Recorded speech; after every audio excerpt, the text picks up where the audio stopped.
To another edition of Taking Over. I am OLED Ed Fries, and I'm joined by the one and only, the natural, Astrid Pizarro. Astrid, how's your Tuesday going? Has anything eventful gone on your YouTube channel today? I don't know. It sounds like a maybe to me. Maybe. You know what? Instead of telling the people about it, we're going to go ahead and play the first clip. We've got a couple of clips to play throughout the show. So while you guys are all filtering in, we're going to go ahead and play the first clip from Astrid's interview with now former MLW featherweight champion Delmy Exo. Think about that training aspect as you're starting. Do you have any piece of advice that somebody taught you that has stuck to you ever since, and you haven't forgotten about it even now?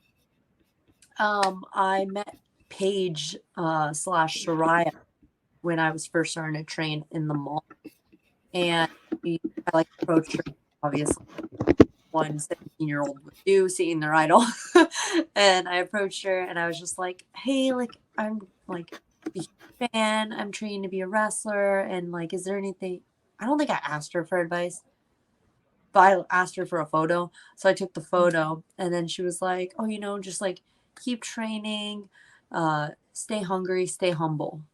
And so that's been me for the past 10 years now, just staying in there and not getting too egotistical about something I accomplish. I'm very much okay, awesome, I'm glad I did this, I'm glad we got to this next level. What's next? I'm constantly on what's next kind of person. And you can see more of that on Astrid's own personal YouTube channel, which is youtube.com/AstridPizarro. We've got Barry Monkey jumping in saying, evening, everyone. We've got In the Hot Seat podcast saying hello and congratulations on the interview. Thank you. And Barry giving Delmy some advice. Don't go to AEW. I think that's good advice, I'll be honest. Yeah. It's not just the NXT fan in me, it's the fan of women's wrestling. And if you're a women's wrestler and you go to AEW, your career goes to die. And that's what Jason is in WWE right now. So, whose career is that much better off than they were when they went there, other than Britt Baker? Yeah. Maybe Thunder Rosa. Maybe Tony Storm, but only because she's more entertaining now. But that's more recent than anything, so it's not. I agree. I'm just saying. It's not like they have a track record of making your career better. Anyways, we've got our good friend in the hot seat jumping in and saying HBK was cooking. He's been cooking. He's back there. You know what? I need to have a clip now. It's our next little thing, like our Tiffany Stratton thing. And I need to have the clip from Shawn Michaels when he was coming back, when Hunter was trying to get him to come back, and he was the chef in like the cafeteria. I need that as the splash page. Yeah. HBK. And by the way, for anybody who's asking about that Trick Williams segment, let's just remember, Shawn Michaels has already proven to us that he loves rerunning all his old spots. Roxanne Perez passing out is an HBK spot from the spot he did with Owen Hart. Just remember that when we talk about Trick Williams. He loves doing his old school stuff. He loves redoing that shit. I have a feeling I know who attacked Trick Williams today. But before we get there, Ashley, what did you think of the show as a whole? I'm a happy camper because you guys know I love women's wrestling. That's my thing. I love supporting women. Are you really? Are you a big fan of women's wrestling? I've never heard that before. But we always praise NXT because NXT does at least 2 women's matches per night. Rarely it does one. Very rarely, I would say. So to have 3, 4, and even 5 women's matches on a 2-hour show, I'm like, anybody else can learn from this, please? Because I'm not saying all the matches are great, but I'm just saying at least we saw a lot of the talent like tonight, and it happened during Raw too, which I'm happy about. So and they brought a Raw storyline with the women back to NXT to continue that. So many things. They did a great job tonight. We're going to start with one place. We got, I put Dar Amazing's comment up. Dar Amazing joining us. We got our friend Chris Parrish in the comments. Hello, Mr. Parrish. Let's start where NXT started with the Battle Royal.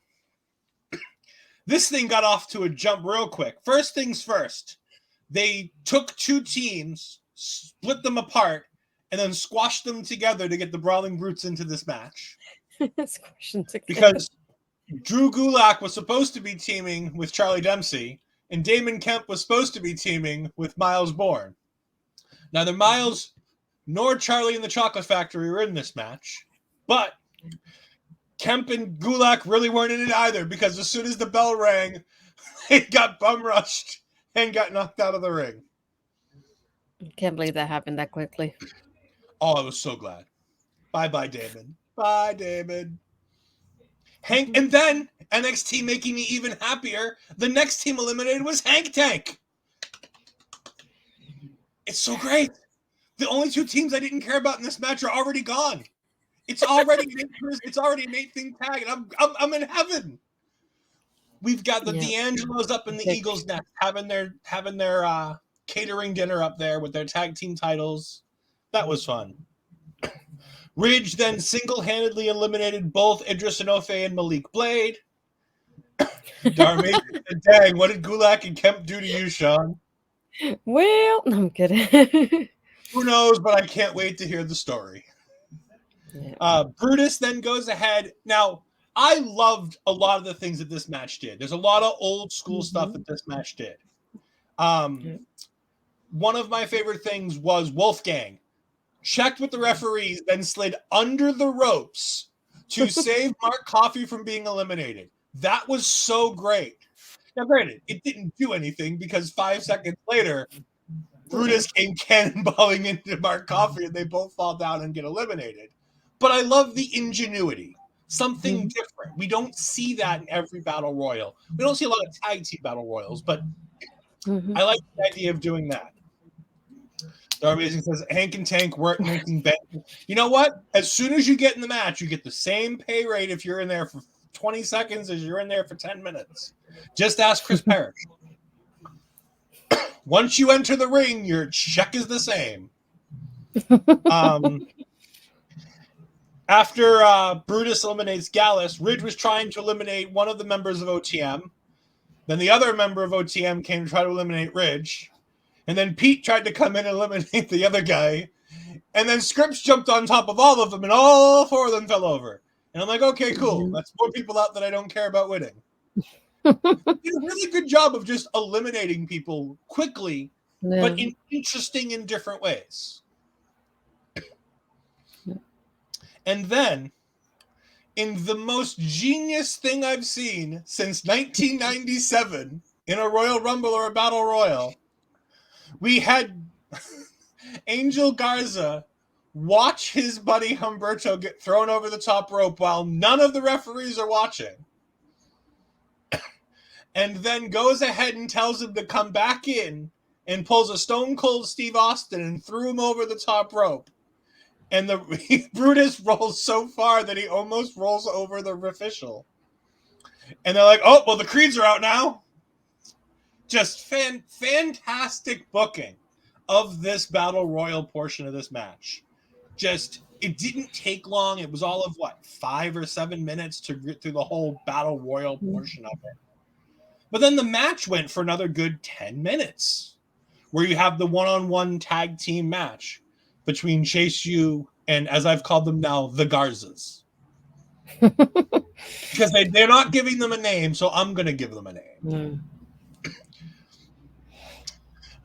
Okay, you said 1997. I thought you were going to bring up Mil Mascaras throwing himself out. No, that would have been fun if that had happened too. That did not happen. No, I was talking about the Stone Cold getting thrown out and eliminating Bret Hart after he got back in to win the Rumble. What did you think of the one-on-one match with the cheerleaders outside the ring? I enjoy the back and forth they had in here, though. And one thing that I'm hoping, because it kind of started already as it was happening with the Battle Royal, though, in itself, it reminds you of the Women's Battle Royal, that so many stories were coming out of this Battle Royal because of the eliminations, too. Like, anything that will continue on after this tonight. But overall, like, the match in itself, I'm glad the way it happened, too. The other day I was scared. I was kind of scared, thinking, oh no, there goes Andre, because at one point I believe it was Angel that like kicked him, and like he was hanging from the ropes and he was hanging like upside down in the ring too, and I was like, that looked like cool but nasty at this time. Yes, I love how it played out though. But no, having the girls outside, it just made me laugh, thinking them with the pom poms and cheering the guys on too. I know there was at one point, I think it was Angel that kind of threw Duke towards the steel steps, and then Duke kind of reversed it back to him and hit him as well. I feel like it could have gone either way, so I think it was fun for me just watching this. Dar Amazing saying, with Chase U and Angel having that 2-on-2 match, it kind of remembered me of a TNA. That's exactly it. This match is totally it. To be honest, this is essentially the reverse Battle Royal. This is how Impact does a lot of their Battle Royals, where it's everybody fights until there's 2 guys left, and then 2 guys go ahead and fight each other. It's essentially what this was. But it's not necessarily a bad thing.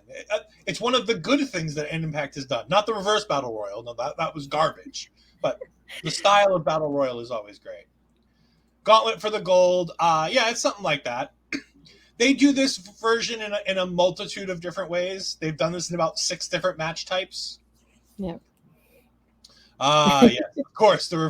You know what? Whenever we talk about Impact, we talk about matches that Impact has done. Why is it always the reverse Battle Royal that people mention first? Hey, not it's one of those things. Not Ultimate X, which is one of the best matches in wrestling. By the way, the other match that people shit on from Impact that I think is one of the greatest evolutions to ever come out of Impact is King of the Mountain. I adore King of the Mountain, the reverse ladder match. I think that thing's fantastic. I love that. It's fun. King of the Mountain is a great match. But we're here with NXT. Chase U gets the win after Andre Chase goes ahead and gets the win when the Creeds come out, distract the referee on one side, and go ahead and take out Humberto Carrillo on the other. And then Andre Chase goes ahead and rolls up Angel Garza for the 1, 2, 3. And it's going to be Chase U versus the D'Angelos. Oh, poor Chase. Speaking of King of the Mountain, NXT deadline is in December. Yes, and if tickets weren't $200, I'd be there. Yeah, the same tickets I had for Battleground that were just over $100 are 176 in Bridgeport. I was like, yeah, no, I'm not driving 3 hours and paying more money. No, that's not how this works. Yeah. Can you imagine my dumbass trying to drive 3 hours after watching the NXT matches? Oh my God. No, not happening. We then get Blair Davenport backstage walking and cutting her interview where she says Blair says that Gigi didn't end their rivalry. To which I immediately wrote in my notes, oh God, no, please stop. Oh God. The moment she started talking, I kept thinking, oh, Ed's not going to like this. They're going to have a rematch. When I saw Blair talking at first, I was excited because I like Blair Davenport and I want her to do good things. Speaking of good things, we've got our boy Bobby Munson in the chat. Hello, video bro, Bobby Munson. Bobby, make sure you keep paying attention because we've got 2 more clips with the former MLW featherweight champion Delmi Exo coming up in this show. So make sure you go ahead and check that out. I like Blair. I don't want to see her wrestle Gigi anymore. One more time. My favorite part is when she goes, now that we're back to normal. I'm like, yeah, we're back to normal in NXT, sure. Yeah. Blair Davenport is, of course, walking into... No, she's not that bad. She's at least on television every week. It's fine. Yeah. She's got a long-term contract, too. She ain't going nowhere anytime soon unless they cut her loose. We then see Mello walking to the ring and go ahead and get ready to have his segment. But when we come back from the commercial break, we get a Lexus King promo again. You hear all kinds of clips from people of the past talking about Brian Pillman. I saw Dusty Rhodes. I heard William Regal. I heard Stone Cold Steve Austin. There are a few other notable names that I remember hearing, but I don't necessarily remember who they are because I didn't write them in my notes. And he talks about how all of these people talk so glowingly about his father, and he'd have to lie and be like, yeah, I miss him too. I remember all that too. He's like, no, that's not how this goes anymore. I'm not using his name to get clout. I'm not using his name to get ahead. This is all about me, and it starts next week. And I'm like, finally, we can just get him in the ring, get rid of these promos, and just get to the match. Yeah. Who do you think he's going to go up against in his first match? Let's see. Why can't I think of anybody right now? Because I don't expect it to be somebody that's like there often, like a Nathan, for example. I don't expect that to happen. I think like I know exactly who it's going to be. So it's going to be Dante Chen. I kind of thought about him, to be honest. Either him or one of my least favorite people in NXT, Boa. What about the return of Boa? He's not. He didn't get released. He's still technically there. He's still employed. Wow. King will fight Dante Chen. I just kept thinking like the people that don't have anything going on. So I will have said it before your comment will have come in. But it's great that you're thinking the same thing. Going back to Blair Davenport. Davenport is a solid mid-carder. Doubt she'll do much else, but she fills a role. I disagree. I think once we get past Becky having the championship, if they don't do what they teased, and we'll talk about that later, then I think that Blair Davenport is a shoo-in to take this title off of Becky, because I don't think Lyra's doing it. Spoilers. But maybe. Newman Co says, I meant to mention she's going to be in the next week. Oh, lights out. Okay, AEW territory. Yeah. No, AEW has enough money to keep the lights on. It's fine. We then get Mello in the ring, and he talks about how cool it was last week to be out there with John Cena in his corner, and then going ahead and standing at the entrance with the Undertaker doing the hands up pose. And Baron Corbin comes out and says, look, if you stopped being a fan and concentrated more on being a wrestler, you might still be the world champion today. Baron was on fire tonight. He really was. Not too long after that, we go ahead and we have Dijak come out, And he talks about beating up both of them, and then they all kind of go back and forth for a little bit until Ilya pops up and says, you three guys, you're having fun talking about who you're going to win, and you're going to win, and you're going to win. And I'm excited to see this match later on to see who wins. But you know what? Cody made one last statement last week, and we saw this on Twitter where Cody said, I made one more match change before the clock struck midnight and I lost my power. Out comes the fourth member of this now fatal four-way match, Trick Williams. And Carmelo looked like he saw a ghost. He did not like the fact that Trick was in this match. No, not at all. Astrid, do you want to go ahead and talk about some of the rest of this, or do you want me to keep going? I'm like that. Every time I hear anything with Trick Melo, I just think of Mark whenever this happens on screen. So it's like having him come in here every time. He's like, why? And then she's like, just when you think they're like they're doing well with it, they add something else to it. And I'm like, shoo, I thought we had this. And then something else happens that it makes you like, holy crap, what is something going to do here? So I like having Trick come in and say, I'm part of the match now, and this is something that Cody did. He's like, came from like the advice that Cena gave me last week, and just like the reaction from the crowd too as he's coming out, like so excited that he's part of it. And then even Melo's like, it's having one of those like, I don't want you here. So it was pretty interesting to like see that on screen as it's happening, like that expression of like, who asked for this? Because it wasn't me, it's what Melo's saying to us. But we like having a Trick in there.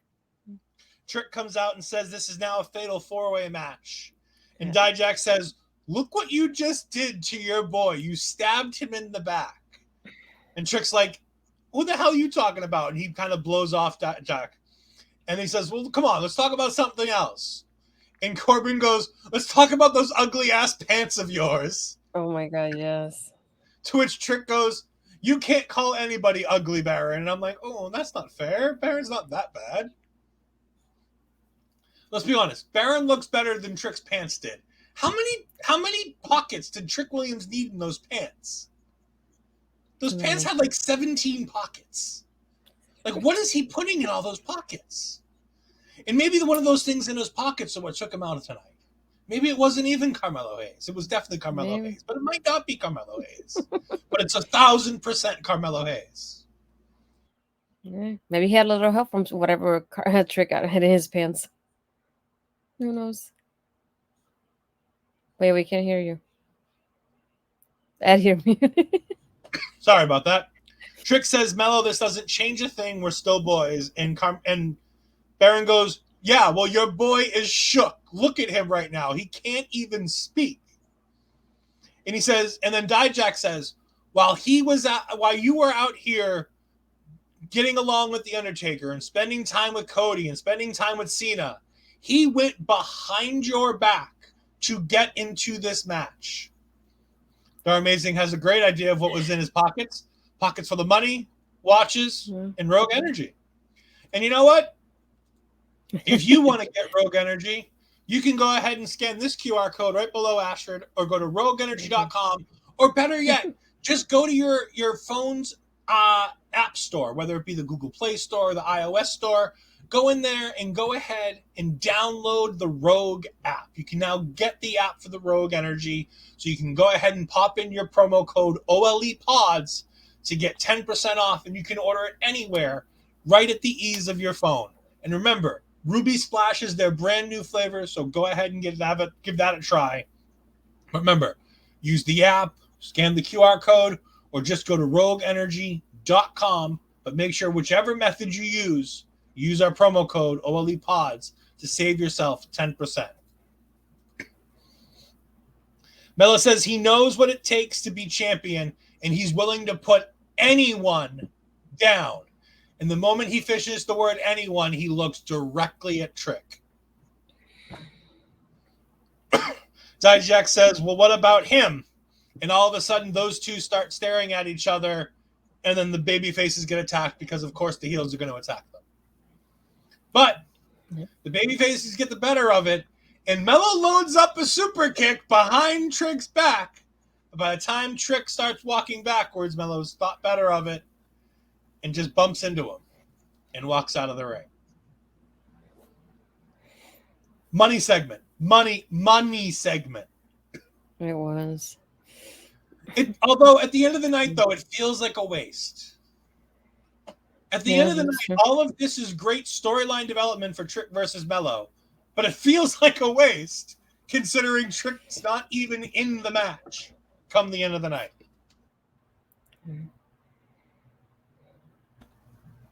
We then get Fallon holding court backstage with random girls. I'm assuming they're all people in the tournament. I noticed about 2 of them that I recognized. I think Carmen was back there, and I think Arianna was back there. And then the rest is just... and I know Danny was there, and I think one of them might have been Brinley that showed up a little bit later on that we had. So those are the ones that I noticed. Brinley, not Brittany. Brinley. Yeah, Brinley. I can't say it. Sorry. Not Brittany. No, not Britney Spears. That's a different story. I know we were talking about Britney earlier in the bombshells apparently in her autobiography. But we'll talk about that another time. Yeah. And again, she's holding court talking about the greatness of what the tournament did for her. What? What did it do for you? The biggest thing that you did is you and your arch foe were tag team champions for like 3 weeks. But more importantly, you're just JBBJ's secondary valet. Like, what have you done, Fallon? Plus, I was thinking the goal that she had was not because of the tournament. Because if it wasn't, it would have meant like more to it. Like I would have understood that. But when she said it's like, oh, it did great for me, I'm like, all we basically did for us was introduce us to you in a way. That's all it basically did. Because you didn't get any gold out of it. It took a year and a half for her to do anything after the tournament. Because she's like, I won the NXT Women's Tag Team Championships. Like, yes, after a year and a half. Yeah, it's like I don't like how they make it seem like they're related, as if like she won the gold because of the tournament somehow. Yeah. It's like it makes it sound that way, and I was like, I don't like it. But although then we're saved because, again, I'm going to shoehorn this every time I can. All I have to say now is it's Tiffy time. Tiffany Stratton comes in to save the day. Tiffany says, "Why don't you listen to somebody who did something in the tournament?" Now, granted, she got shoehorned into the finals after losing, but she beat Fallon to get into the finals. To take, I think it was Nikita's spot, wasn't it? Yeah. She took Nikita's spot after Nikita got hurt. And then she beat Fallon and then lost to Roxanne in the finals. But in her own defense, that did propel her to success because she then continued to do good things from that point on to get to the point where she was the NXT Women's Champion. And she had 2 bangers with Becky Lynch. Yeah, so that one makes more sense to me because it like catapulted her to what she is now. So even if she didn't win gold from the tournament, it still was the process to start her in that road there. So it's like it made more sense that she said it. So it's like, anyway. And yes, it took a while to do it, but she's been on a steady trajectory upward since the tournaments ended to where she is now. It's been a straight line going up for her. Victoria Rising saying, why is... She's not necessarily lying. It's just she's not the person to talk about how... If this segment was going to take place, it needed to be Roxanne. The segment here that needs to happen is Roxanne telling all of these girls about how great it is. Because it's exactly what happened to Roxanne. But we then get Karmen versus Jaida. Or as my notes originally had when I saw the promo package, Karmen versus somebody.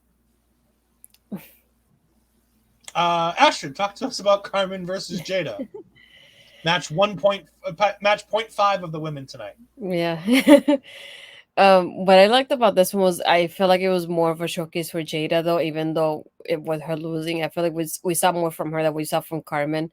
And then Karmen winning at the end. It's like, well, that submission. I was like, that looked quite familiar, to be honest. It definitely looked like the Code of Silence with Carmelo, which I didn't like that. It was like... No, it's absolutely... It can't be. Because you heard Vic Joseph. It was innovative and interesting and new. I was like, it reminds me of all the times that Carmella put that submission on. And it looks so interesting the way she did it, the way she brought it out of nowhere. I loved every time she did it. And then I see it today, I'm like, it's not the same. It really Now, isn't.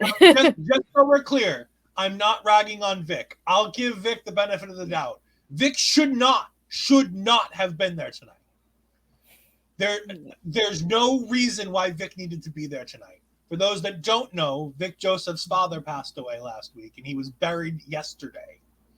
And I really now, granted, I know it was his choice to come to work tonight, and I get it. But I kind of wish him and Mackenzie would have taken the night off and just kind of relaxed and gave him another moment to breathe. Because that kind of loss is tough to deal with. And so, our thoughts and prayers go to Vic in this difficult time. And like I said, it wasn't the worst comment of the night because we have Booker next to him. We know Booker's going to say something way more stupid than Vic will ever say. Karmen is a total badass. She's awesome. You know what? She might be okay with that katana, but she dropped the sheath in the first thing I saw her do, so I instantly gave up on her the moment I saw her drop the sheath right next to her. Because you can tell she tries to grab it with her hand as it's falling and then just decides to go without it. Also, the kick that she did to finish this, did that even hit Jaida? The kick right before she went ahead and put on the cone of silence, which is an innovative move that we've never apparently seen before. I'm still going to call it cone of silence. Carmelo did it first. I'm sorry. Like I said, it just like once you done it a certain way, because I love if you go watch Carmella's matches with the submission, she does it so out of nowhere and it's so smoothly done. I loved it. And like seeing it tonight, even though she's a rookie and I understand she's just starting, it was not the same seeing it from Karmen. I'm like, I'm waiting to see if somebody points it out to Carmella. That is exactly the same move. Because Carmella did it such a way. Carmella doesn't miss anything on social media. She went ahead and picked on Natalie Markovia when she was using one of her phrases. Hell, she picked on Carmelo Hayes when Melo was saying that Melo is money. Yeah. So, Lord knows Carmelo's going to see this. Yeah, she definitely will. I definitely can't wait to see her reaction. But yeah, definitely was not the same. I prefer Carmelo's code of silence. But overall, I like the presentation between both of them at least. It was a good introduction to both ladies. Yeah, it's fine. They both need extra time. They need time on Level Up because neither one of them are ready. They weren't ready for this spot, but there's something there, which is more than I can say for the people in the next Breakout tournament match, for one of them at least. Nubinko says Carmelo is borderline crazy on social media, and no, she's not borderline crazy. She's delightful. I love Carmella on social media. She takes nobody's shit. It's fantastic. Yeah. The next match we have is Tegan Nox versus Lyra Valkyria with Natalya, to which I was so glad that they explained it because I didn't watch most of Raw last night. So I was really glad that they explained why Natalya was here, that she, had Natalya's back last night. So Tegan has Natalya in her corner tonight. Not that it helped Tegan at all. This was a good match, though. It felt like it got a lot of time. Granted, most of it was picture-in-picture, but it felt like it got about, 10 minutes? Yeah, probably more or less. Tegan Nox gets distracted when the women's tag team champions come out. They don't do anything. They just sort of stand there and laugh. Oh. Because of Piper Niven and Karen Green. Oh, poor Chelsea. Poor Chelsea. She'll have to wipe all of her tears and all of Matt's money. No, this was a really good match. I thought it was really nice. The only thing I didn't like is that Tegan Nox gets put down without having Lyra hit her crappy finisher.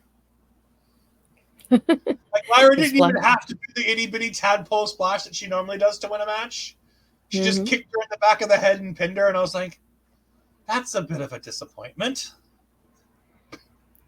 What did you think about that? It's one of those, like, usually I feel like when anybody from the main roster comes, I expect them to win the match. And this was one of those that with Lyra going against Becky, I expected Lyra to win the match. Just not the way she did anyway.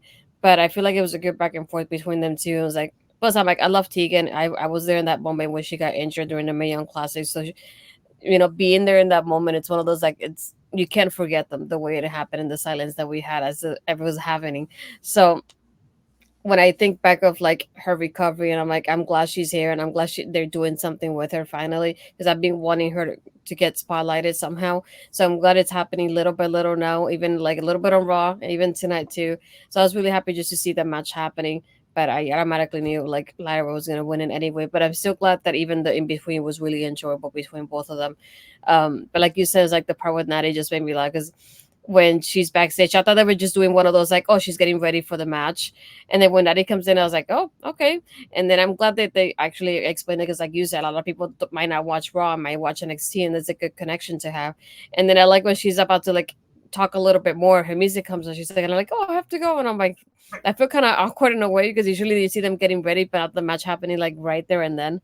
But yeah, it just, I like that part too at the end of having all the ladies come in going against each other, and then Lyra's the only one standing in there for her promo, and then Becky's response as well. Yeah, and basically Lyra just talks about how this is what she's been fighting for her entire life, and how Becky stole the opportunity for her to be the first Irish NXT Women's Champion, which I was like, ooh, is that a bit of a heel? Little bit of a heel thing here. You're upset that she stole your opportunity there. But no, I thought it was good. Becky comes on and she talks about their trainer, who, with the way that she says late trainer, I'm going to assume that trainer is no longer with us. But she talks about how when she came to NXT, one of the names at the top of her list that she wanted to work with in this women's division was Lyra Valkyria. Not because they were both Irish and they could make history being the first Irish, women's match in WWE history, but because she's good. But just because she's good doesn't mean she can beat Becky, because Becky does this every week for the people, and that title is what makes Becky do the things that Becky does, and it's the reason why she leaves her daughter at home to prove how good she is. And while Lyra may be good, Becky's better. Becky's words, not mine. Just making it clear that I'm not saying about Becky Lynch. Those are Becky Lynch's own words about herself and Lyra Valkyria. Mm-hmm. We did have Nubenko saying, "Where's Mid Cardona? The last time I saw him, he tried to do a pot shot on Maki Ito." Well, if you watched our Slaughterhouse coverage, you would have known that after the main event, when Alex Kane had defeated Tom Lawler, that Matt Cardona came out, and it seems like Matt Cardona is going to go ahead and be the next contender in November for the MLW World Championship. And if you want to know more about that, make sure you go watch the Video Bros in Ring Respect Radio Thursday night, as I'm sure the guys will talk about as they recap a fantastic Slaughterhouse, which did see the Featherweight Championship change. While we got a minute here before we go on, we're going to play the second clip from Ash's interview with Delmy XO. And when we come back, we're going to talk about Carmelo Hayes and Trick Williams. Nicknamed the God Queen. How did you come up with that nickname, and what does that mean to you too? I've been saying this a lot, but I feel like I really matured within the past year or two and came into my own of who I am as a woman. For a while I was, and I still am, I was a tomboy, and I was very self-conscious and try to make myself small to not be in the way of anything. I was very concerned with my presentation. Early on in wrestling, I had there was a few people who were trying to say that I had an ego and just coming across as strong just because I had opinions on things and voice them. And so after that, I kind of made myself into a small little thing in the room so I wouldn't bother anyone or step on toes. And after this past year or two, I don't know what happened, but I really just grew up in a way where my maturity has come in, and I'm oh my God, okay, I'm entering adulthood now. And it's kind of exciting. I'm really more proud to be a woman. Like before, I used to feel so burdened with it, where it's like, okay, like don't do this because you're a girl. If you do this, like you're gonna come across the wrong way. And now I'm just like, who cares? Like, I know I'm not the problem here. Like, I'm just being myself. I'm just like, you know, doing a small thing that makes me happy. It's not affecting anyone personally. So why should I be apologetic about it? And so I'm just really into that I am female, hear me roar kind of mentality with it. And God Queen just felt like that. It felt like this strong mindset of I'm here and I'm not in the way. Yeah. And again, you can watch that entire interview with Astrid Pizarro as she types away on her keyboard. You can go ahead and see that interview. And I'm going to post a clickable link in all of the chats right now. There you go. You have the clickable link in all the chats, and it's also on the bottom of your screen at youtube.com/Astrid Pizarro, as she has an entire interview with the God Queen herself, Delmy Exo. Astrid, before we move on, go ahead and talk about that opportunity to go ahead and interview someone like Delmy Exo. Well, I want to clarify beforehand. This was before my departure for Women's Wrestling Talk, so obviously the interview is like 2-3 weeks old at this point, unfortunately. But I'm glad I had the opportunity to at least like upload it on my channel and have people go watch mine as well. I think what's really important about this one too, which is the reason why I wanted it to come out at a certain time, is that through my research on Delmy, I found out that she's Latina as well. So it felt like extra special to have myself as a Latina interview her as well and get her thinking of what it's like having her be that representation for us in MLW as well. Not only but like her, but somebody like Selena De La Renta as well. So I like having that aspect from her too, and just be able to like dig into her brain, not only from wrestling, but like the stuff that we like together was because you get into Japanese culture and Sailor Moon and then wrestling. So it's like I like being able to dig into so many topics in one interview. Like I said, unfortunately, it's not an Astrid Ass episode. Maybe I'll have her on for one later on, but it's still, I'm glad that I got the opportunity that it's on my channel, and then you guys can watch it on mine as well. They also talk about Vapor Rub. If you ever wanted to hear two people talk more about Vapor Rub than I've ever talked about it in my life, definitely go ahead and watch that episode. Yes, I can tell by the blue bottle that it's Vapor Rub. I don't even need to see it. Yeah. Anyways, Noob & Co. does say that Matt Cardona, you need to stop calling him Mid Cardona. It's Matt Cardona, is going to NWA Sam Haran. Yeah, Sam Haran is happening. That's great. Moving on. We got Trick Mello backstage, and Mello goes off on Trick. He is not happy that Trick got himself put into this fatal four-way. And they go back and forth. He's like, hey, didn't we just agree last week that you were going to go after your North American title and I was going to go after my title? And he's like, no. Trick says, no, you agreed. I didn't say anything. and I love Mello's response. He's like, what, are we talking French now? It was just, it felt so good.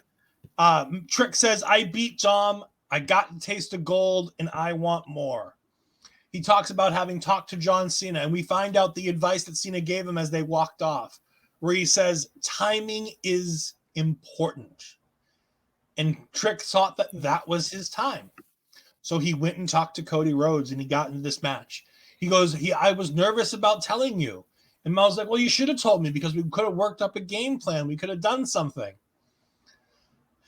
I mean, you don't need to work up a game plan if you're going to be, it's not a tag team match. It's not a tag. Exactly. It's not a tag match, Mello. It's not a tag match. But I like how earlier today we had the NXT Anonymous account put that video up of Cody and Trick talking. So I guess people wondering what he was talking to him about, and obviously we get the result now. My favorite part was at the beginning when he just tells him, no, we agreed you will go for the North American, I will go for the NXT championship. He's like, I didn't agree to that. It's like, you said it, not me. It's like, I didn't get to speak on that behalf. But at that part is just, I like how even with the dynamic that we have is still funny. It's happening. We get that comedy aspect of it too, but we also had this struggle between the friendship and the gold and the glory and all this stuff that we've been having lately with Trick Mello. So I love the combination here on this segment alone. And then Trick finishes it with, it doesn't matter if we're up against each other or not. We're always going to be Trick Mello gang. And he walks away. And you know what? I don't think Melo agreed because he didn't have an agree face on his face. He was like, sure we are. Speaking of people who are on the same team, we've got Mel Ball Collins in the chat. Hello, Miss Mel. No Eddie Thorpe tonight. You're going to be upset. Another episode without Eddie Thorpe. But he didn't do good for our thumbnail, so I don't know if I'm going to have him on any more thumbnails in the future. So we then get Gigi backstage, or what's supposed to be Gigi. Didn't sound like Gigi, but it was Gigi. She talks about how Halloween is her favorite time of year and Halloween Havoc is her favorite event. And she says, you know what, Blair, if you want to go at it and you want to do this, that's fine. But I don't think Shotzi is going to mind if we go ahead and spin the wheel, make the deal. And she spins it, and we're getting a lights out match. Yep. Okay. Any other match would have been better. Do they really need a lights out match? I was hoping that we'll kind of manipulate the wheel, make it turn a little bit more, so we'll land on something else. That was the only thing I was waiting for. Coal miner's glove, just because I think it'd be funny to have women in a coal miner's glove match. And for anybody who doesn't know what a coal miner gloves match is, you're too young for me. Anyways, Gigi versus Blair next week. Lights out. Okay, moving on to something entertaining. We have Von Wagner in his rehab. And this is good. I like this. Von, now, I don't understand why Von has to learn how to walk and, like, pull all over again. Like, I don't get it. Did you understand why he's learning to walk and talk all over again, it seems like? It bothers me in a way when I started like watching him go through it, because I'm like, I get if he would have been hit in the legs, for example, I get why he's trying to walk again. If he got hit in the hands, I would understand why he's trying to do the stretches. But I was like, you got hit in the head. Did you forget how to use the rest of your body? Is that what happened? That's what I was thinking. The like, motor skills? I don't know. It was weird. But there was a great moment in here where he's talking to Stone, and he goes, Stone, you put yourself in harm's way at no mercy by getting in there with Braun. He's like, he could hurt you a whole lot more than he hurts me. And I'm like, oh God, we're getting Robert Stone versus Braun Breaker. I knew it. I knew it then that we were getting the match that we later on got. Yeah.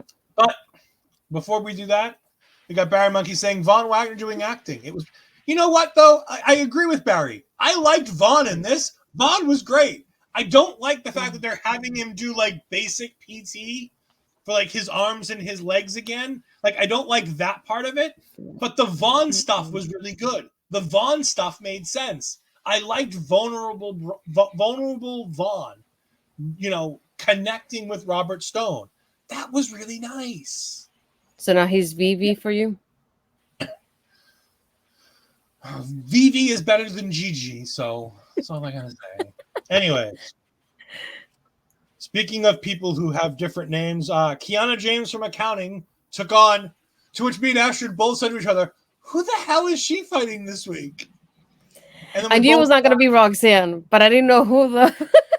I was wondering. I'm like, well, did they make the match between her and Roxanne and I just didn't see it? Nah. It was her versus Shotzi Blackheart. Astrid, you talked about how you love women's wrestling. Kiana James versus Shotzi Blackheart. See how he's weaponizing it against me now, people? Just so you know. I know what that means. Why am I using it against you? This is our I know you're being sarcastic. Third women's match. See? No, overall, it was entertaining to watch the back and forth between these two. This was one of those that I wasn't sure which way it was going to go, because I kept thinking, does Kiana need the momentum going against Roxanne in the future? But then Shotzi is the host of the show. So do we want to have her lose the week before the show, though? So that's what kept me like going in between in the match here. But to me, the most important part was the ending, having Roxanne come in there, try to take Kiana's bag, and then we have it back and forth with Kiana in the bag, and then the referee getting distracted, and that was just enough for Shotzi to do her Eddie Guerrero tribute, if you want to call it, I guess, and then ended up winning the match. It just it's I bad. could have done without it, but it's bad when you can't even do an Eddie Guerrero tribute right. Because when Eddie Guerrero does it, he doesn't hit the person with the bag. He just he hits the item on the ground and then throws it to the other person and falls down. She hit Kiana with the empty bag because Roxanne already took the brick out and then threw the bag at Kiana so that Kiana would get in trouble with the referee. I think Kiana's doing a much better job in the ring now than what she did in the Breakout Women's Tournament last year. Oh, yeah. I'll say that much. Yeah. Shotzi is still she's a women's wrestler, and she tries real hard. It's about all I can say about Shotzi. Let's keep it that way. This match was awful. Added to that bloody scream. Yeah, it wasn't good. Yeah. It was the second best women's match on this card, but that's not saying much considering two of the other three women's matches were breakout women's matches. What? Tell me, as Bobby Fish would say, tell me I'm wrong.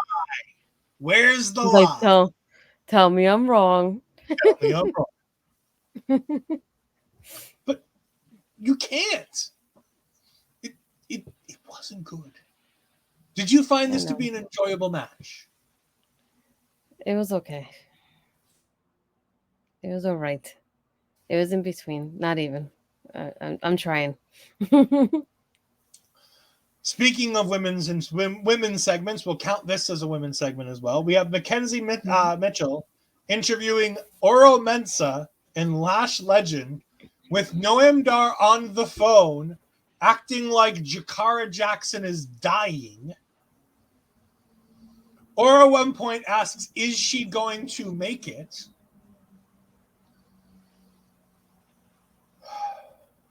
How do you think Mackenzie felt doing this? I was just thinking that. This seemed like it. I don't want to say this is as bad as the AEW thing last Wednesday, but this was a poor choice of having Mackenzie back there. Yeah. I just thought about the timing now. I didn't like when Oro said, is she going to make it? That felt wrong with her right there. Also, did you notice Mackenzie wanted nothing to do with this segment? Like, if you watch Mackenzie during the segment, she wants nothing to do with it. To the point where she literally calls them out and goes, she doesn't even need surgery. Why would they take her arm? Like, she wanted nothing to do with this segment. Neither did I. The best part of this segment... I feel like the timing was insensitive, though. It's a little insensitive considering she just lost her father-in-law. It's a little insensitive. It wasn't like everything else on this was fine except for that one line. But it's always that one line that gets you in trouble. Mm-hmm. I did like the saving graces Tozawa coming through and asking where Noam Dar is, because that means we're getting Tozawa versus Noam Dar for the Heritage Cup coming up. And I'm excited for that. I like Tozawa. Tozawa's great. Did you see Tozawa on Raw last night? Doing his workouts with the Alpha Academy? Oh, yes. I saw it all over my timeline, too. Trust me. But this is also where Mackenzie says we have to cut to something else going on, and we see Trick backstage, or as Vic Joseph would call it, in the parking lot. He's been attacked. And one of the first people by his side is Carmelo Hayes. And if we've learned nothing else in professional wrestling, when the friend comes to see you after you've been beaten up, 9 times out of 10, it's the friend who beat you up. This is absolutely Carmelo Hayes that did this, isn't it? Yeah, that's going to hurt me. I mean, us. Yeah. Chris Best saying Tozawa was fantastically funny in that workout segment. Dude, I loved it. I thought it was great. People forget how funny Tozawa can really be. Tozawa's a delight. There's a reason why they had him with Drake Maverick and R-Truth and all of that with the 24/7 stuff. Mm-hmm. the reason why they had him in there, because he is funny like that, and he makes Vince laugh. And you know what? Triple H and Shawn are going to give him the opportunity to wrestle a little bit, and he's going to show that he's a competent wrestler as well. We come back from the commercial break where you have Kelly Kincaid outside in the parking lot, which is why Vic got himself confused. And she says that Trick is on his way to the hospital, and the match has been reverted back to the original triple threat, which means everything else that's happened today doesn't matter. Nope. It's a reverse Uno card. It was. Carmelo Hayes played his Uno reverse, and Trick was taken out of the match. Dom is getting interviewed backstage by Mackenzie Mitchell, and she's asking him about Nathan Frazier before Nathan comes running up to him and goes ahead and starts attacking him. And they brawl all the way from the back of the backstage area all the way to the ring. Nathan's about to hit his finisher when Mommy comes in and saves Dominic. I like this. This is fun. I'm assuming night 2 is going to be Dominic Mysterio versus Nathan Frazier for the North American title. Most likely.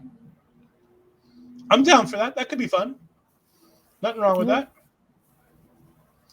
We do have Barry saying Trick was attacked by Von Wagner's charisma, which wanders the backstage area, having never had a home. He's not wrong. All the wonderful things you said about Von, the one thing we never said is that he's charismatic. I know. I never thought about it that way. Good job, Barry.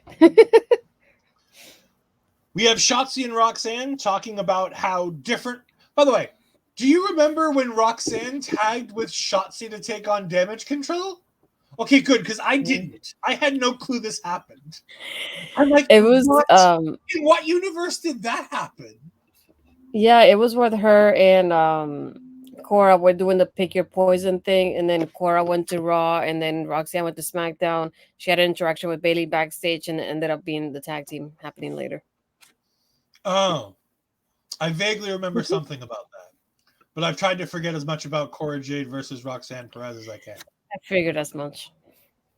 Roxanne and Shotzi start to walk past the spin the wheel, make the deal. And of course, Shotzi can't walk past the wheel without making somebody spin it. So Roxanne spins it, and we find out that she is going to face Kiana James in a Devil's Playground match. To which nobody understands what the fuck that is. Do you know what it is? I was gonna ask you. You've been watching. I got no clue. Okay, that doesn't help me. I thought you would have the answer. Nope. I don't think anybody has the answer to what this is. All I could picture was Alexa's Playground, which is not the same thing. So that doesn't help. It could be Alexa's Playground. That would make some sense. I have an idea. I think it's going to be a weaponized steel cage. That's my thought. Is what they're going to do is it's going to be a weaponized steel cage match. But I guarantee you half the items on that are just some random hardcore match. And they all just have different names just so they can fill spaces on the wheel. Sound different. Yes. But they're all just a variation of, it's an Extreme Rules match. You can do... Because, by the way, a Lights Out match is going to essentially be the same thing as a hardcore match. Mm-hmm. In theory, a Lights Out match is typically when the company no longer holds either party responsible for what's going on. Because I think, if I remember correctly, the last time we had a Lights Out match in NXT, it was the cinematic between Gargano and Ciampa, right? I believe so. Or, as Barry said, Lights Out matches are green. They're good for the environment and saving the planet. Not quite the Lights Out we're talking about, but yes, potentially. We then get Arianna Grace versus Jakara Jackson's replacement. I didn't put a name in my notes because it didn't matter. I put Arianna wins before the match started. Damn. For anybody who wants to know, Random Blonde number 5 is... We're going to call it Brittany now. Brinley something or other. Roscoe or... Reece. That's the one. I didn't care. She wasn't supposed to be in the tournament. There's a reason she wasn't supposed to be in the tournament. She stole Ruka's doppelganger because she stole Ruka's attire. The only thing she forgot to steal was Ruka's talent. Arianna won, but Arianna was always going to win this match because Arianna Grace is the daughter of Santino Marella, and if I'm booking this, I have her win the whole tournament. I don't like the fact that she's facing Kalani Jordan next week as opposed to Danny Palmer. I really wish that they would have swapped the two of those. But we do have the match set for next week, and it's a match. So we have Carmen Petrovic, who I forgot won her match. I thought Danny Palmer won that match, to be honest with you. When they put up the graphic, I thought they put it up wrong. I thought they put up the wrong graphic. I still thought Danny Palmer won until I checked my notes. Nah. And by the way, I do love how NXT is getting like me with these graphics. We have Karmen and we have Lola. And if you look right between Lola's face and the NXT Women's Breakout, you got this itty bitty Elektra Lopez up there. So NXT is going to the Ed School of thumbnails with that one. Miss NXT was nice and chatty during the match. The best heels talk a lot. She's Santino's daughter. She's going to be good. She should be the one in the finals of this tournament, not Kalani Jordan. And I didn't realize, but I told you that Arianna was winning the whole tournament, that she was facing Kalani next. I know, that's what I was asking you. And at least they confirmed tonight that the winner gets a championship match, which is the part that I'm like, oh no. But Chris Best does say that he picked Arianna Grace to win the whole tournament. I mean, honestly, there were only 3 choices to win this tournament. Arianna Grace, Lola Vice, or Kalani Jordan. In the beginning, those are the only 3 that could win the tournament. And I thought the finals were going to be Kalani Jordan versus Arianna Grace. Same difference. They're both annoying. They both have a little bit of talent.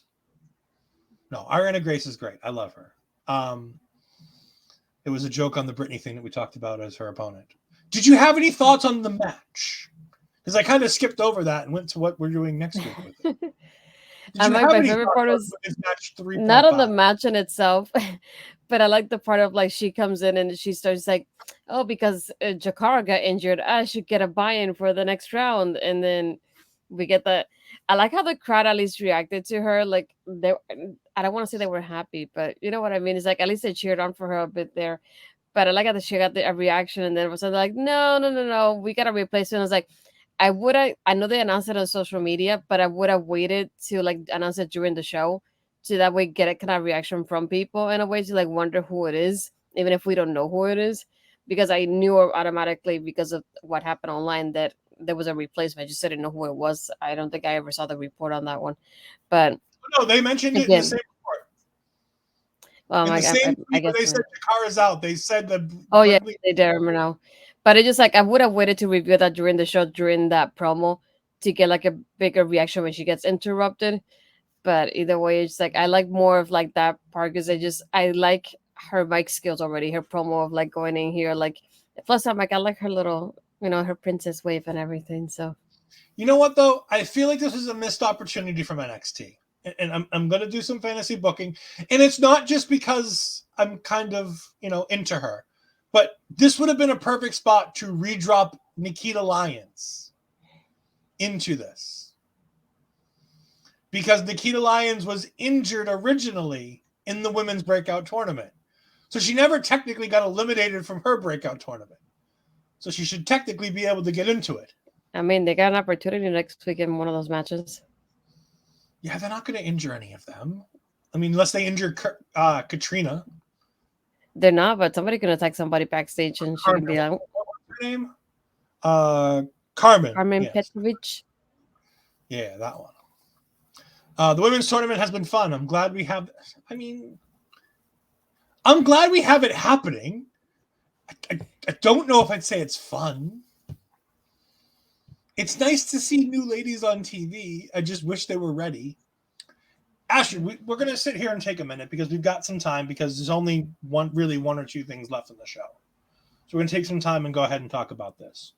Do you think NXT needs to start going into the indies and getting more independent women's talent as opposed to going to the universities? Because most of these women's talents that they're getting now are mostly part of the college program that they have going on. NIL. Mm-hmm. Yeah, the NIL. What do you think? Do you think that they should be going and getting more highly rated indie talent who are ready? Or do you think they should continue trying to build from the ground up, teaching women's talent how to wrestle? I think you need to have a combination because it's not good to have all the girls that are really, really rookies like these are, like most of them are. You need to have somebody like a Roxanne in there who has experience and like can help teach these girls based on the experience that she has. Because somebody like, for example, and I may be biased on this one, but a Billy Starks would have been good for something like this. Somebody who's young, but she's been wrestling for quite a while now. And she has that experience that she could really shine out in those matches if she gets an opportunity like this. And it's something that I believe it was one of the last pay-per-views that it was brought up in the conference asking Triple H about like the tournaments because we haven't had like something like the Mae Young Classic, which is an introduction to a lot of the ladies that we have now. If you go back and watch both of the tournaments, a lot of the ladies are in the main roster right now. So it was a good introduction to these ladies, and I feel like I would do that kind of combination of like, yeah, have some of the what on the new ones because they're athletes and they have athletic background, but then they don't know how to wrestle. But then if you put somebody like a Roxanne in there, she was shine in there. So just like I feel like they do need to bring other people that do have a little bit of experience to like mix him up a little bit. Have somebody that doesn't know much versus somebody that's been in the indies for a bit now, and do it like back and forth in there because I feel like they need that. They really do, because if you think about all the girls, if you think about it this way, not all the girls are going to be a Tiffany Stratton, for example. It's like there could be 10 girls and only like maybe 2 or 3 of them are going to be like Tiffany in that way, that they skyrocket in such a way and they get it like so quickly, then you can keep going with them and it's not going to be the same for the other ones. So I would definitely like go back and think about the women, like for example, like I don't know if she's contracted like that or not, but like somebody like Adelmi who's been wrestling for a while too. So like bring like a couple of those girls that have experience in the indies for a bit and just mix it up there a little bit. Don't rely on all the girls from the NIL program, because just because they're athletes doesn't mean it's going to translate to wrestling exactly how it is. Like I said, it depends on who it is. Not all of them are going to get it right away. So this is one of those, like, even though I like the tournament, I wish it would have had some more people that had more experience, so that way the matches could have been longer. We could have them, because I don't think half of these girls are going to be on TV in the next couple of weeks after the tournament is over. So it's like, what's the point of having it if they're not going to capitalize on it? So it depends. Yeah, I agree. I think a mix would have been good. I put up a couple comments. Barry Monkey, bad wrestling is often more fun than good wrestling, so he likes this tournament. And in the Hot Seat podcast, I would love for them to get some indie talent. There are some great wrestlers out there on the indies. If I were to pick any indie wrestler who's out there on the indies in the female division, give me Alley Cat. I'm sorry, but Alley Cat is fantastic, and I think she'd be a great fit for NXT. I think Effie would be a great fit for NXT. I know he's not coming here, and he'll never come here, but I think he'd be a fun fit here. If they brought those two in, you could have a lot of fun with those two in there. I mean, for those that haven't seen it, if you go back on Fight, I know when I bought it was $10. Maybe it's a little bit less now because it's been a couple of days, but I think it was last weekend. They had the PWR Revolver kind of women's tournament, and there were a lot of talents in there too.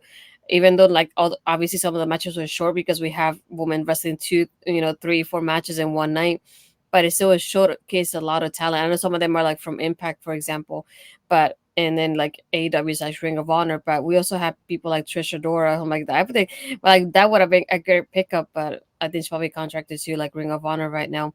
But there's so many women right there doing those kind of tournaments, and I didn't get to go, but they had the Yoshi show that was in Orlando as well. I think it was this past weekend too. So another one that if you haven't bought it, I'm definitely gonna buy it.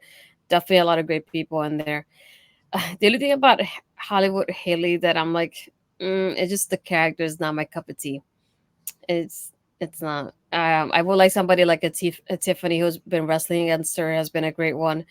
I'm trying to remember her name now. I know her last name is, I think it's Escobar, and she's in a team with her with Tiffany as one OVW, and OVW has some great talent there too. So yeah, there's fantastic women's wrestlers around the world that we can get. Thank you, Chris, for jumping in. And like I said, I don't know this Hollywood Haley J. I know that she's been big because of the Netflix documentary. I know that it kind of popped off for her in the Hot Seat podcast. Thank you mentioning Haley. You know, not everybody likes to like them all. I mean, look at me. I certainly don't shy away from the women's wrestlers I don't like Lash Legend and Thea Hale and mostly Lash Legend and Thea Hale. A little bit of Gigi Dolan now, but yeah, there's all kinds of things going on. Braun Breaker backstage with Mackenzie, and Robert Stone comes up and he cuts a great promo on Braun Breaker, which leads to Braun Breaker laughing at him and no, Parrish. Parrish, do not start ugly rumors, Parrish. Bad Parrish. Not even going to read that comment. I'm just going to put it there. Also, anybody in the Hot Seat podcast says also anyone in WoW and right now in general would be great. Yeah, women of wrestling would be a fantastic place to start going ahead and picking talent. I mean, with everything going on right now, I wouldn't mind AJ Lee coming back. I'll throw that one out there. If she's looking to make an in-ring return, she's probably not going to AEW. So, another one that I was thinking of Dream Girl Ellie is another one. I'm just trying to think back of like the girl that's teaming with Tiffany because I remember her last name, but Jasmine Allure is another one. So, what about Becca? Yeah, Becca's fun. Barry Monkey, the return of Robbie E. To which Parrish says no. You know Impact is going to put the best of Robbie E on Twitter tonight. I already know they've got that social media queued up with him getting back in the ring. For next week. Dude, there's only one company better than WWE at making sure that they capitalize on SEO, and it's Impact. Because Nick Aldis was rumored to be the GM, and all of a sudden, out of the clear blue, they're like, "Hey, by the way, here's this fantastic Nick Aldis match 4 months ago in full that we made people pay for, but here you go, it's in full for free." Yeah.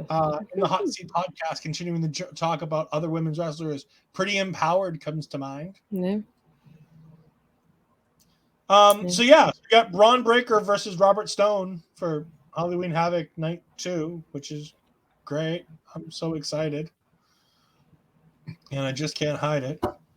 You know. Anyways, we then got the full rundown of week 1, or as I call it, Halloween Havoc Women's Edition.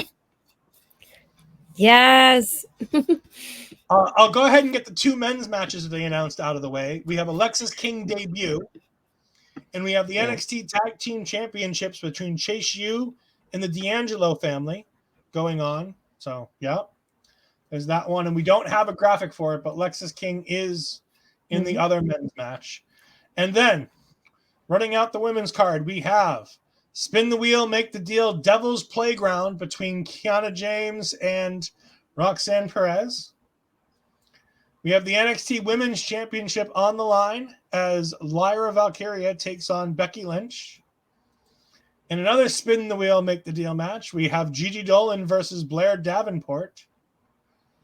And the other 2 women's matches are the semifinals of the NXT Women's Breakout, Kalani Jordan versus Arianna Grace, and apparently Carmen Petrovic versus Lola Vice.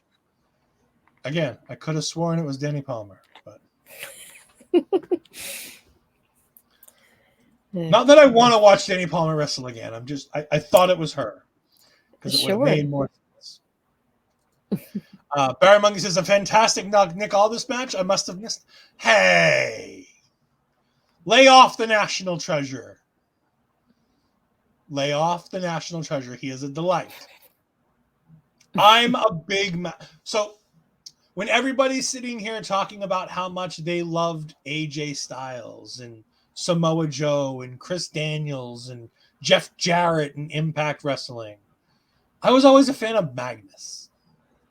I thought Magnus was fucking great. And I adored Magnus's run in Impact.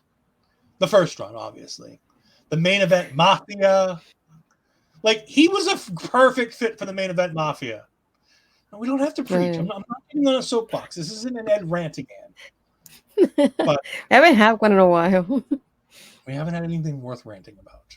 We might have one next week, depending on what happens. We'll talk about that later. Very sad that Halloween Havoc is not a premium live event. I'm not. Not everything needs to be a premium live event. I'm okay with having named shows where you kind of go big for it, especially when we just had a premium live event 2-3 weeks ago at No Mercy, and we have to get all the way to December. So it makes sense that you'd have one right about here, and it gives you 4 to 5 weeks, and so it breaks up the break. It breaks up the bounces, and you can have these matches where things might happen and champions might lose their title going into the next premium live event. So we have Mike the Ref jumping in. Thank you, Mike the Ref, for jumping in. Magnus is the only winner of the Dixieland match, so he has to be special. Yes, the less we talk about Dixie Carter and TNA, the better. Me and you could have a lot of fun doing a retro Impact review, by the way, because I watched a lot of Impact back in the day. A lot more than I watch of it now. But yeah, that's 5 women's matches out of 7 announced matches in one night. Astrid, your thoughts? I'm very happy. I was like I said earlier, it's like I'm used to having at least 2 women's matches per night, so to have 5, I was like, what is happening? But I love it in a good way, though. And the Hot Seat Podcast is very excited for 5 women's matches. Yeah, I mean, I think it's great. NXT. Now, does this open them up to any kind of negative things if on the 31st, the following week, they have no women's matches? Does this open them up to attack by having 5 on one night and none on the other? I have a feeling we're having the finals of the Breakout tournament on night 2, so I don't think we're going to have that happen. But in the event they don't, is that a bad thing to have 5 on one night and none on the other? Astrid? I don't want to say it's bad because it's still, I know they need some kind of balance. So I know they for sure being NXT, they will have at least 1 women's match on the card, maybe 2 for the night 2. But like I said, we have not only the women's matches, but obviously we have Shotzi and Scarlett as hosts too. So that adds to it. But I just think they need to have a balance to it. So it's like if you're gonna have a lot of men's matches on the next week, then have at least 1 or 2 women's matches to like make sure you balance out both weeks. But I mean, with NXT, I mean, I would be okay with it just because I know they gave time to the matches for night 1, which is fine. And not only that, but thinking of like we have the main event. We have Becky versus Lyra. They're making history. Is the main. We have the main event of the show. It's a women's championship match as well. So I think it adds to it too. But it's better than we make it on most shows. So I'm not going to complain about it. We have Mike the Ref saying it's tough if the women's matches this week are rough. A lot of pressure on the girls. It is a lot of pressure on the girls. However, and he refers to it's tough.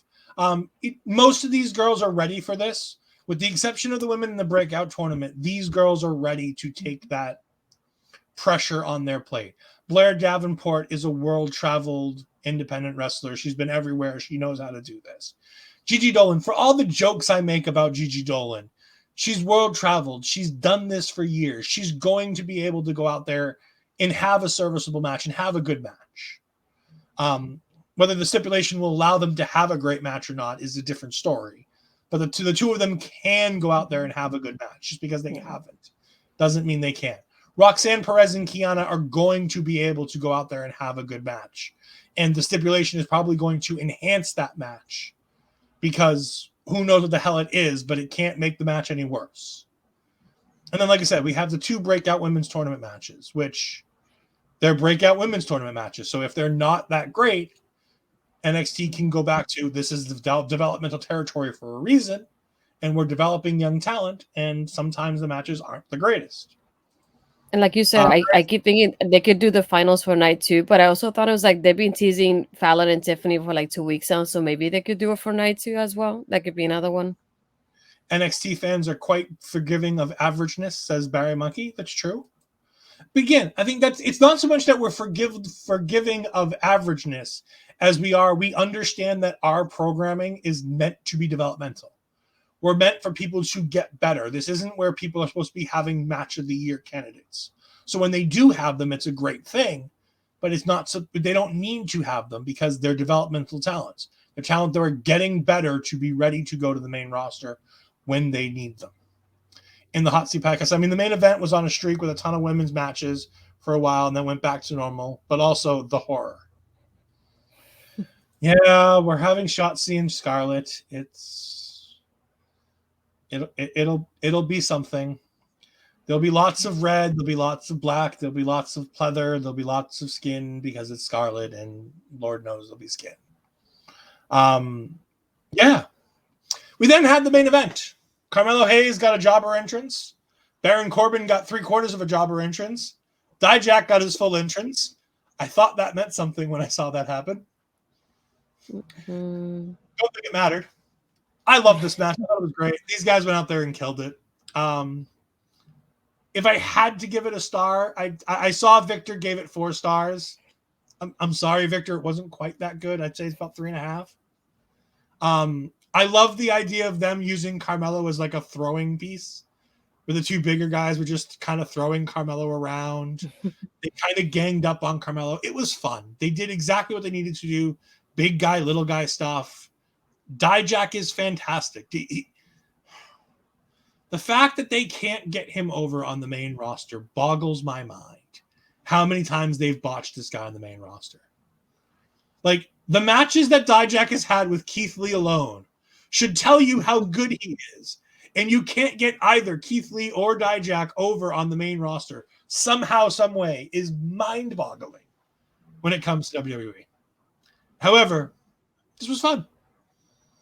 What did you think of the match? I know there's a spot there because I heard it, but I missed it kind of halfway. I don't know if Carmelo did like a power bomb with like Corbin and Dijak in there too.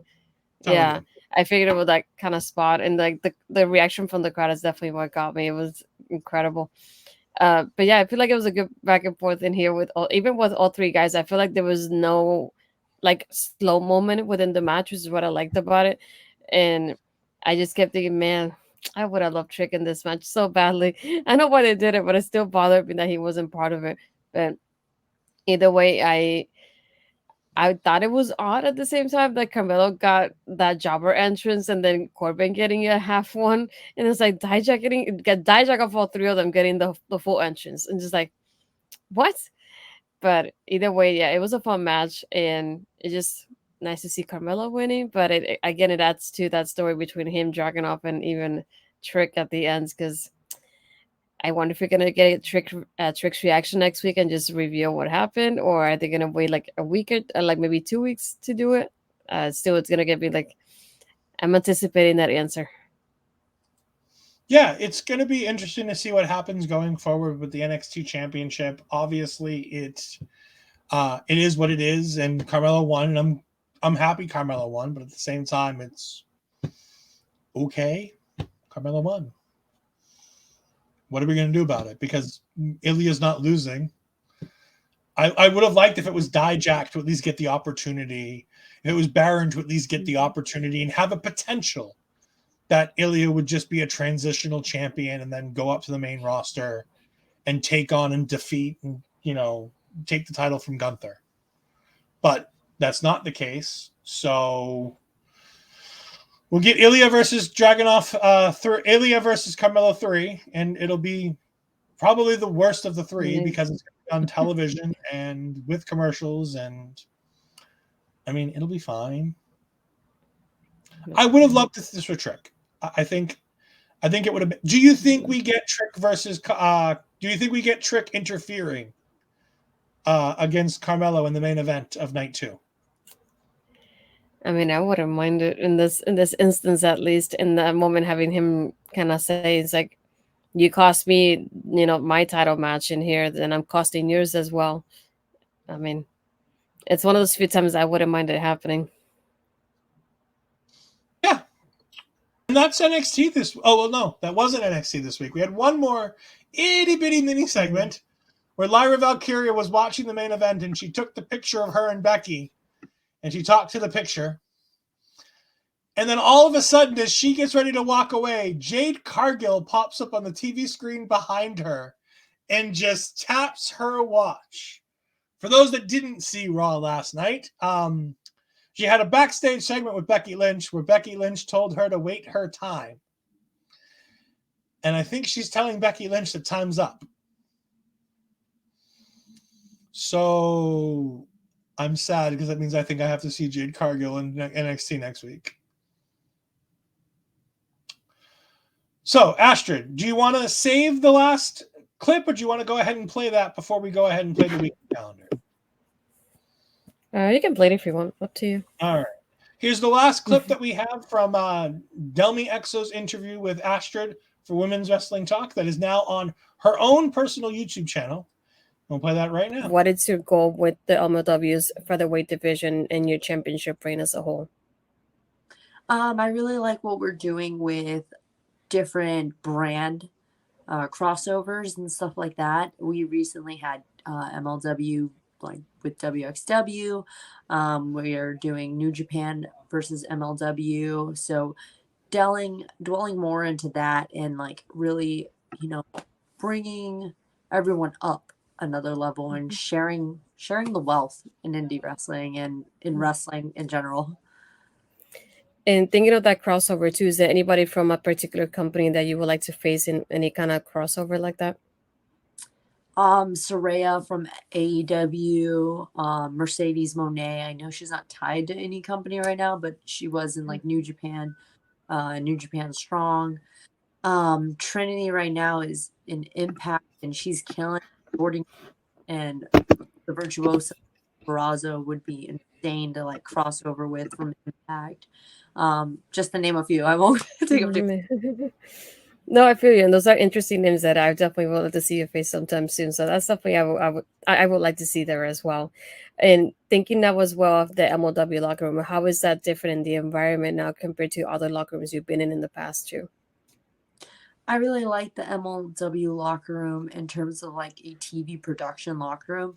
It feels super friendly. It's inviting. The camera crew and the production staff are all so like happy to be there in terms of what they're recording for you. They don't care if like you have to do another take. I've been at like indie shows where God forbid you have to do another take for your promo. They're just like, and it's like, oh, I'm so sorry. I'm so sorry I messed up a word. You know what? Just use that one. It's fine. I'll click it. But they're like, all right, like they're like trying to have fun with it and they're genuine about it. They're like, ooh, let's do this instead. Ooh, what if we say it like this? Just like it's fun for that reason. Like it makes it exciting to go to work.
That's the calendar of all the things that you can find here at our local establishment this weekend. We got Mike the Ref popping in saying she's been telling everyone time's up for the last 2 weeks. This is Triple H's Emelina. Yes, but I have a feeling with all the money and the time they've invested in this one, once she debuts, she's not going away again after it happens. Astrid, why don't you tell all the good people where we can find you this upcoming week? We have something fun going on. I'm glad that Barry is here of all people. Mel and I will be doing the Bound for Glory post show here on our local establishment this Saturday. So really excited because we have Trinity versus Mickey James. Really excited for that. So I figured I never get to do anything that is not Ladies Wrestling Showcase with my partner Mel, so I might as well do something different with her. And she doesn't watch Impact like the way I used to, and I don't watch it as often anymore. But I'm been keeping up with it little by little, so that was gonna be different for us. I know there's a lot of New Japan people, which is what I like that we have that mix with her in there too. So I was like, we get I think it's Osprey versus Speedball Mike Bailey. So that's another one that I'm really excited about. But aside from that, you can find me there as it is on Twitter, Blue Sky as Astrid Pizarro, Instagram and Threads Astrid Pizarro 20.